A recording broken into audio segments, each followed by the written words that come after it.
코치님들이 항상 했던 얘기가 야 울어 울어. 너 마이클 잭슨 춤도 추고 사랑을 할 거야.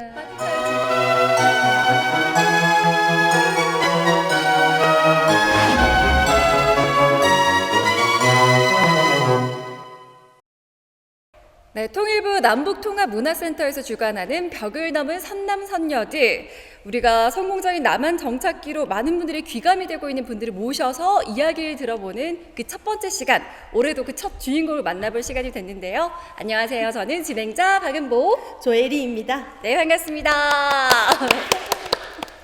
네, 올해 2가 많이 들어간 올해잖아요. 네. 올해도 저희가 정말 미녀 초청을 했습니다. 잠시 뒤에 보여드릴 거고요.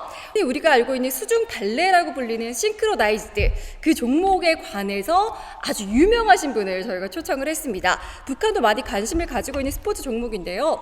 이분은 북한에서도 대표 선수까지 지낼 정도로 정말 출중한 실력과 어떻게 보면 뒷받침해주는 외모까지 되시는 그런 분이라서 더 유명했던 게 아닌가 싶은데, 지금 현재도 남한에서 인어공주로 불리면서 현재도 수중 강사로, 이 싱크로나이즈드 강사로 활동 중이신 류진님을 저희가 모셨습니다. 한번 만나보겠습니다. 안녕하세요. 안녕하세요. 네, 반갑습니다.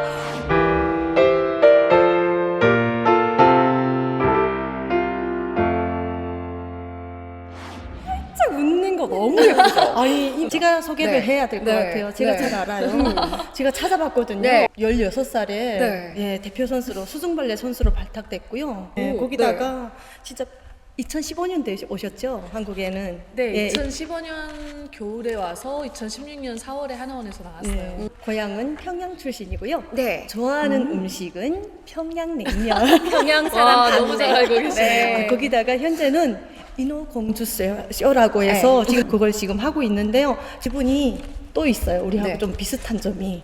아니, 우리 90년대 엄청난 유명한 그룹들, 노래 그룹들이 많았잖아요. 네. 그 그룹 중에서 좋아하는 그 노래 밴드가 녹색지대라고 혹시 아세요? 아, 저는 당연히 아는데요. 어르신 네, 그러니까 약간 어르신.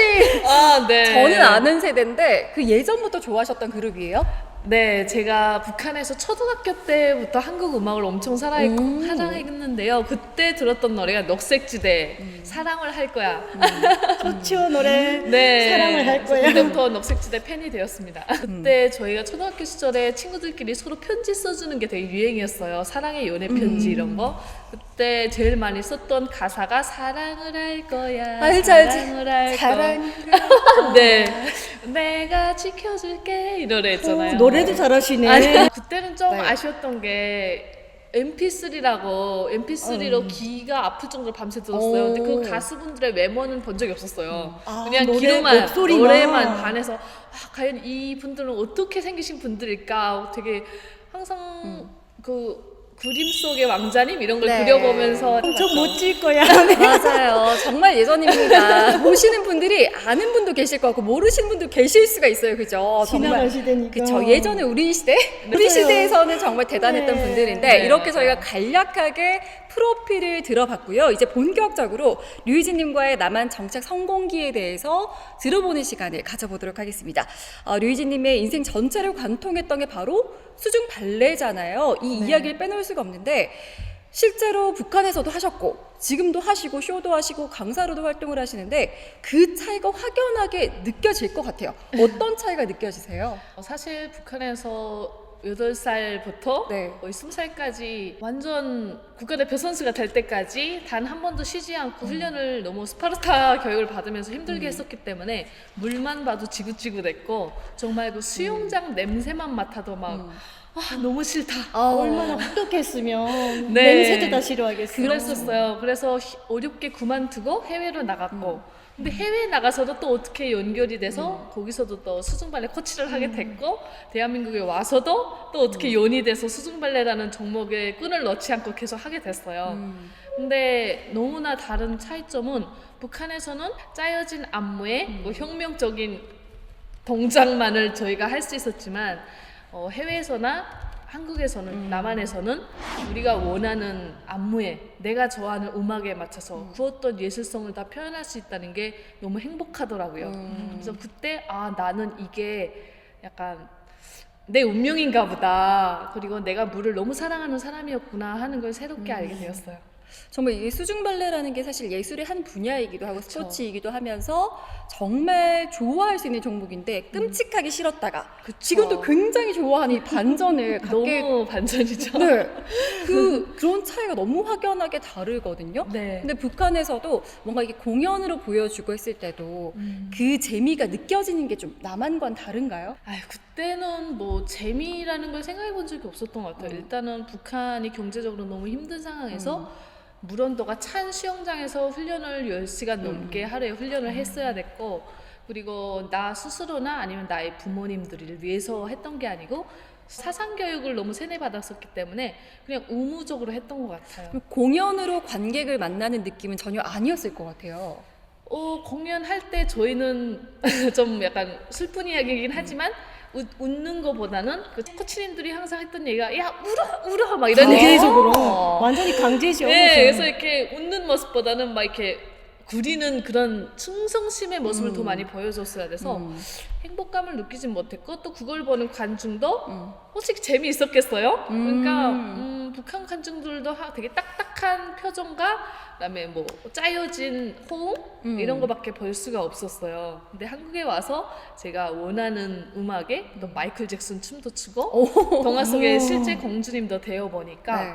아쿠아리움을 찾는 수중공연을 보러 오시는 분들이 너무너무 좋아하고 환호하는 모습이 물속에서 다 보이거든요. 표정 하나하나 그때 너무 관객과 소통하는 이런 게 너무 희열이 느껴졌던 것 같아요. 북한에서는 진짜 막 물이 들어가기 쉽고 그 혹독한 훈련 때문에 그쵸. 막 진짜 물이 싫을 정도로 너무 그랬다는데 한국에 와서는 그런 슬럼프 같은 건 안 겪으셨어요? 제가 거의 지금 3년 넘게 뭐 이쪽 일을 하고 있는데요. 단 한 번도 느낀 적이 없어요. 그리고 그냥 매일매일 설레면서 하는 것 같아요.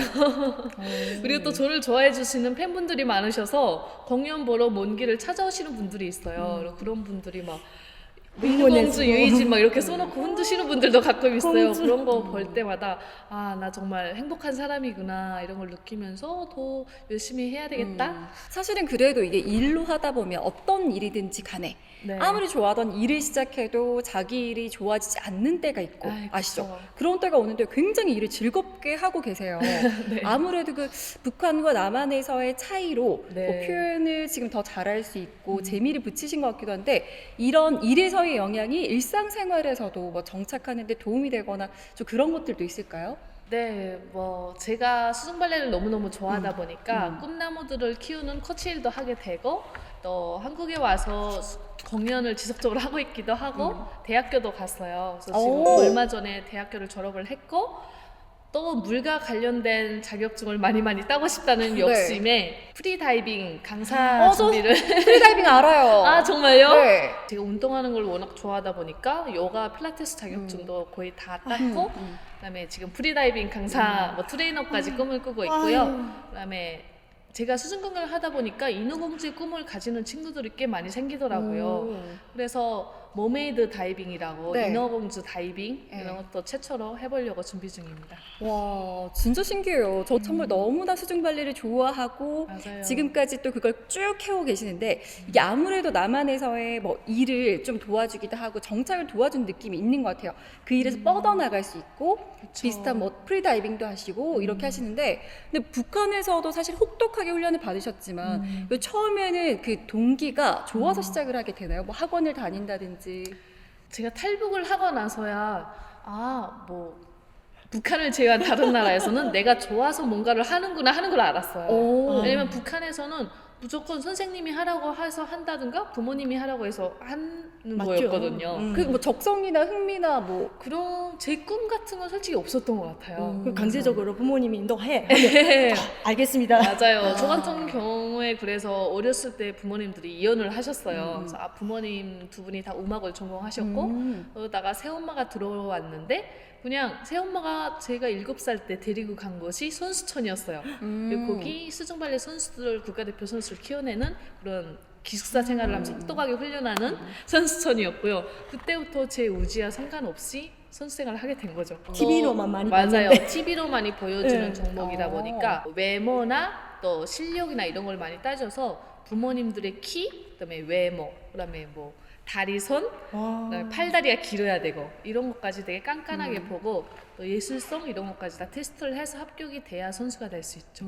저희가 이렇게 여기서 인터뷰를 하면서 뭐 작년부터 만나오던 분들을 보면 사실 다 정말 대단한 재능, 어쨌든 어렸을 때부터 훈련을 많이 하셔서도 있겠지만 대단한 재능을 가지고 다 정말 한 가닥 한다고 표현을 하죠. 우리는 정말 대단하신 분들이신데 왜 굳이 거기서도 저는 삶이 괜찮았을 거라는 생각이 드는데 탈북을 해서 남한을 오시는지 좀 궁금할 때가 정말 있어요. 어떤 계기가 있었던 건가요? 그러니까 원래 탈북을 막 해야 되겠다 해서 했던 건 아니었어요. 제가 북한에서 대표 선수로 활동을 하다가 너무너무 외국에 나가서 몇 년 동안 살고 싶다는 생각이 들었어요. 호기심도 많았고 그래서 그만두고 해외로 나가서 몇 년간 살았어요. 그러다가 거기서 아이들 가르치는 코치도 했고 또 북한 식당에서도 일을 했어요. 종업원이라고 하긴 좀 그런데 어쨌든 요리도 하고 또 운영도 하고 다양한 활동을 하게 됐었어요. 그러다가 저희한테 찍히게 되는 일이 생겨요.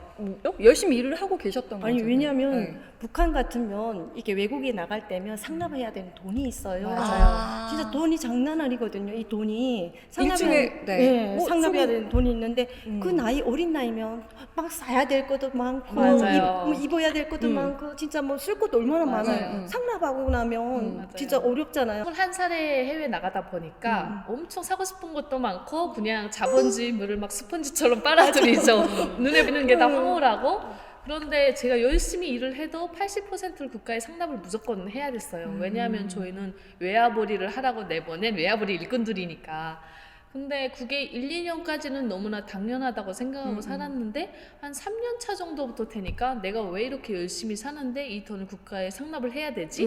그런 의문이 들더라고요. 그리고 제 월급이 1,000유로였는데 800유로를 국가에 바치고 200유로가 제 월급이었어요.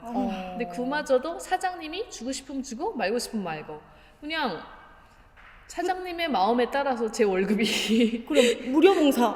그쵸. 근데 그게 그때는 뭐 국가를 위해서 우리 회사를 위해서 너무 당연한 일이라고 생각을 하고 살았던 거죠. 그래서 그런 의문이 들기 시작했고 또 반발심까지 들기 시작했고 근데 생활비가 좀 부족할 수도 있는 액수 같거든요. 엄청 많이 부족하죠. 뭐 유럽이라는 곳은 물가도 네. 비쌌고 한데 그래서 그 식당에 오면 다행이었던 건 유럽 사람들이 의무적으로 팁을 놓고 가요. 그럼 그 팁을 우리가 가질 수가 있었어요. 원래 사장님들이 그런 거 다 회수하는데 못 봐서. 안 보여주고. 그거까지 회수하기는 좀 미안했던 것 같아요. 아. 그러다가 나중에는 사장님이 북한 돌아가고 제가 혼자서 또 식당을 하고 하면서 팁을 가질 수가 있었어요. 그래서 그걸로 생활을 하고 그리고 또 무엇보다 제가 깨어나게끔 도와줬던 게 한국 유학생들이었던 것 같아요. 네. 그 친구들은 아르바이트를 해서 번 돈으로 유학도 가고 뭐 해외여행도 다닌다고 하더라고요. 그래서 저도 그때부터 아르바이트를 좀 해야 되겠다 하는 생각을 하게 되었죠. 그 한국 학생들은 그 식당에 찾아와서 만난. 그쵸. 왜냐하면 그 지역에 북한 식당을 떠나서 한국 음식을 먹을 수 있는 것이 우리 식당밖에 없었거든요. 거기다가 또 북한 식당 하면 또 한국에서 나간 분들은 더 궁금한 좋아하죠. 것도 있고 맞아요. 거기다가 네. 또 유일하다니까 당연히 많은 사람들이 맞아요. 갔을 것 같아요. 그렇죠. 뭐 아무래도 평양냉면이라든지 뭐 만두라든지 이런 음식들을 또 다루고 하니까 친숙한 음식이잖아요. 그쵸.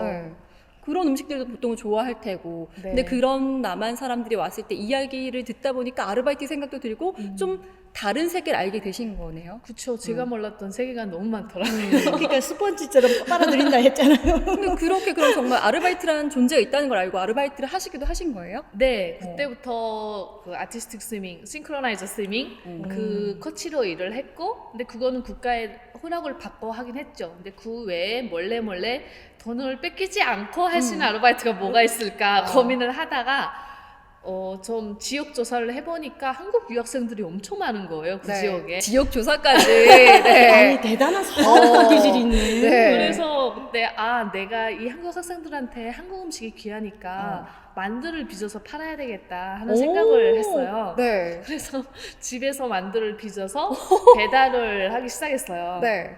근데 되게 인기도 좋았고 네, 잘하셨나 봐요. 네, 제가 그때 의도치 않게 그 유엔 제재를 해서 북한에서 셰프님이 들어오지 못해가지고 제가 요리를 했었어요. 이야. 그렇게 만두를 빚어서 판매를 하는 네. 아르바이트까지. 네, 그러니까 수익 있게 쏠쏠하더라고요. 그러니까 이것도 약간 몰래 해야 되나요? 몰래 해야죠. 왜냐면 한국 사람들을 대상하는 일이니까 북한 네, 안 되지. 입장에서는 완전 엄청난 일인 큰 일이 거예요. 발생하는 거죠. 그래서 그때 한국 유학생들한테 만두 배달을 200개를 주문을 받았어요. 그럼 한 개에 1유로에 팔았었거든요. 그럼 200유로잖아요. 네. 그럼 제 한 달 월급인 거잖아요. 한번 팔고. 한 번 팔고. 네. 그래서 너무 신나서 그 만두 주문을 받고 막 기숙사로 가고 있던 찰나에 오빠 나 지금 만두 가지고 가고 있어요 하는 문자가 보이원에게 잘못 날아간 거예요. 잘못 보낸 거예요? 네, 잘못 보냈어요. 그 오빠한테 보낸다는 것이 네, 보이원한테. 네, 한국 유학생 오빠한테 나 지금 만두 가지고 가고 있어요 하는 문자가 이런 실수를. 그게 제 인생의 터닝 포인트였죠. 그게 터닝 포인트였다고? 좋은 쪽으로요? 북한 입장에서는 엄청 위험한 아니, 일이었고 네, 그럼에서도 불구하고 해외에 있었던 이유는 뭘까요? 그러니까 북한에서 누리지 못했던 자유가 제일 컸던 것 같아요. 제가 해외에 살면서 인터넷을 마음껏 사용할 수 있었고 그리고 또 이렇게 남북한이 분단이 돼 있음에도 불구하고 한국 유학생들과 마음껏 네. 만날 수가 있었고 잘 맞았나 봐요? 예. 왜냐하면 그렇죠. 제일 첫 번째가 말이 통하죠. 언어예요. 맞아요. 언어가 통하니까 뜻이 통하게 되고 그쵸. 마음이 맞아요. 통하게 되고 다 되는 거잖아요. 맞아요. 그리고 또 제가 출연하고 있는 이제 만나러 갑니다를 열심히 시청을 했어요. 그래서 그게 제일 큰 역할을 해줬던 것 같아요. 아, 그래서 와서 이제 만나러 갑니다. 갔군요. 네, 아무튼 그렇게 제 스스로가 어느 순간에 북한 사람이 아니더라고요. 제가 4년 정도 해외에 있으니까 너무 바뀌어 있더라고요. 그래서 그 만두 사건으로 인해서 뭐 탈북을 해야 되겠다 마음 먹었던 건 아니지만 북송을 당할 위기에 처하게 된 거죠. 제 이름으로 된 공연팀을 만들고 싶고 야, 떳떳하게 아빠 나 잘 살았어